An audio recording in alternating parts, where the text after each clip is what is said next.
Good morning. I'm Carol Costello. Thank you so much for joining me. Rick Santorum making his plans to run for president official. But this morning he's sharing the spotlight with George Pataki, the former New York governor, announcing his candidacy and touting his leadership after September 11th in his call for Americans to unite.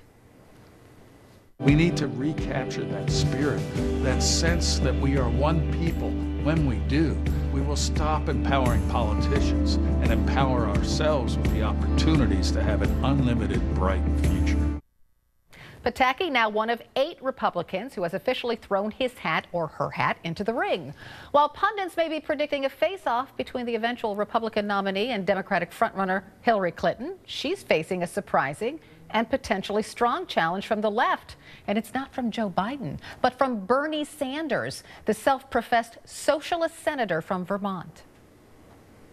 With your support and the support of millions of people throughout our country, we begin a political revolution to transform our country economically, politically, socially, and environmentally. We stand here and say loudly and clearly, enough is enough.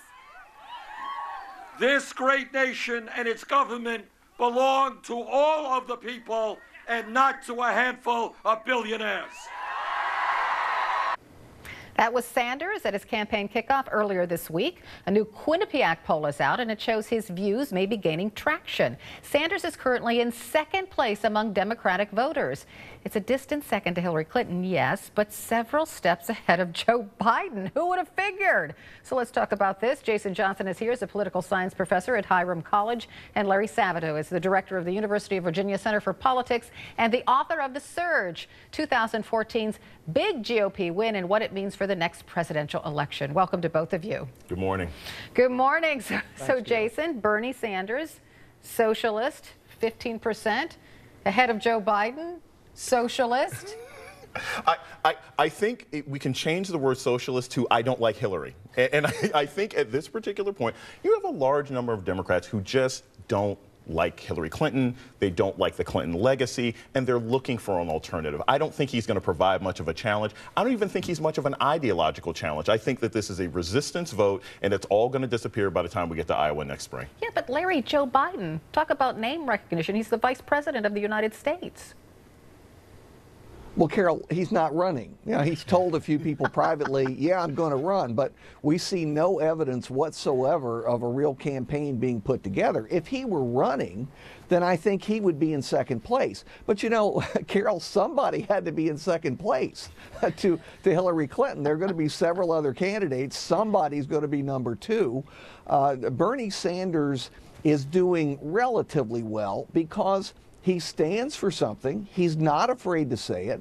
He's not moderating his views. And as Jason said very well, you have a certain percentage of Democrats, nowhere near a majority, who want to, quote, send her a message. That is, don't move too far to the middle, stay with us on the left. Well, she is staying on the left, so to speak, at least on social issues, because Jason, Clinton is running as the most liberal Democrat in decades. Her stands on gay marriage and on immigration. Right. You can't get more left than her stand on those issues. But does anyone really believe her? I mean, the thing is, the Clintons are political chameleons. They're going to put their finger to the wind, and they'll say whatever they believe in. In the 1990s, they'll say, well, we're tough on crime. And today, Hillary Clinton will say that she's pro-gay marriage, and she'll say something else next year whenever it's convenient. I think that's one of the biggest challenges that the Clintons have, that they can switch so quickly. I don't think this leftward move has to do with any real change in her heart. I think it has to do with keeping Elizabeth Warren out of the race and making primary voters happy. She'll go back to herself once the election's pretty much over. Okay, well, just let's talk about Democratic voters themselves, Larry. Are Democratic voters becoming more liberal, or is it my imagination?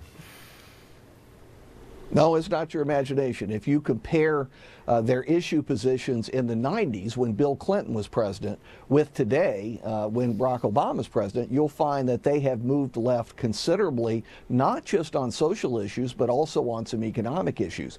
Well, the Republicans have moved to the right. So we have a polarized partisan era where the two parties differ more dramatically than they have probably since decades.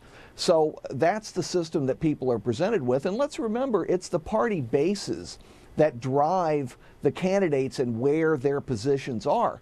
Remember that old formulation that Richard Nixon had that worked for him and for many others? He said, to win a nomination for the Republicans, run to the right.